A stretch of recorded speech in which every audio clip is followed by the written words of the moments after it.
তাইন ওর একটা চাচার বিয়ে খেতে আসছে, মানে আমার একটা কাজিনের বিয়ে। বাচ্চারা প্লে জোনে ভিড় করছে, আর আমরা আসলে ওয়েট করছি বরযাত্রী আসার জন্য, কারণ আমরা বরের সাথে উপরে উঠবো। আর এদিকে মহিলারা শুরু করে দিয়েছে ফটো সেশন। তাইন ওর কাজিন ইনসিয়াদেরকে পেয়ে খুবই খুশি। ওরাই প্লে জোনটা পুরোটাই দখল করে নিয়েছে, সবাই মিলে মজা করে খেলছে। বাচ্চাদের খেলাধুলা তো এদিকে খুবই জমে উঠেছে, বাট আমাদেরকে আরও কিছুক্ষণ ওয়েট করতে হচ্ছে, কারণ বরযাত্রী এখনও আসতে পারেনি।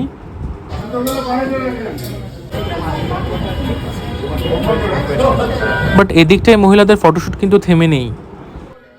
আমার ভাই, ভাইগনা, ভাতিজা এরা আবার ওয়েট করতে করতে খুবই বোর্ড। তাশফিক তাসাফরা আবার খেলতে খেলতে একজন আরেকজনের গায়ের উপর উঠে পড়ছে। এভাবে ক্র্যাশ ল্যান্ডিংগুলো হয় আসলে। প্লে জোনটা থাকায় বাচ্চাদের এবং প্যারেন্টসদের দুজনেরই বেশ সুবিধা হচ্ছে। বাচ্চারা মজা করে খেলছে, আর প্যারেন্টসদের জাস্ট একটু নজর রাখতে হচ্ছে। মেন টাইম বরযাত্রী এবং বর চলে এসছে, এখন আমাদের গেট ধরার ফেজটা পার করতে হবে।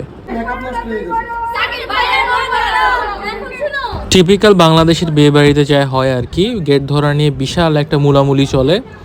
আর এদিকে এক ফাঁকে তাইনকে দিয়ে দিলাম ওর একটা ছোট চাচার কাছে।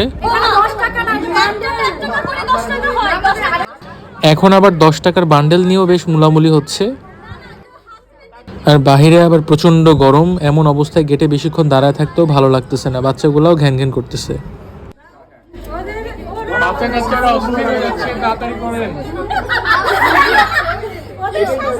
বাংলাদেশের বিয়েতে আবার খুব হাস্যকর একটা বিষয়, গিফট কালেক্ট করার জন্য বরপক্ষ এবং কনে পক্ষের আলাদা টেবিল বসিয়ে দেওয়া হয়। আমার কাজিনকে বসিয়ে দিয়েছি বরপক্ষের গিফট কালেক্ট করার জন্য।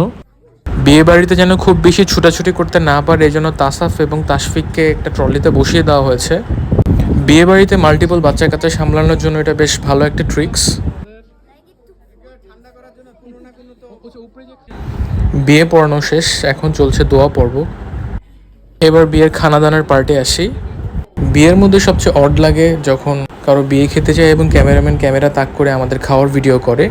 খাওয়ার ভিডিওর সময় একটা টিপস দিতে পারি, যখন খাওয়ার ভিডিও করা হয় বা ছবি তোলা হয় তখন বড় বড় নলা মুখে না দিয়ে বোরহানি কিংবা কাবাব কিংবা সালাদ খাওয়া যেতে পারে, এতে ছবি এবং ভিডিও সুন্দর হয়। এমন দারুণ দারুণ সব টিপস অ্যান্ড ট্রিক্স পেতে আমার পেজটি তাড়াতাড়ি ফলো করুন।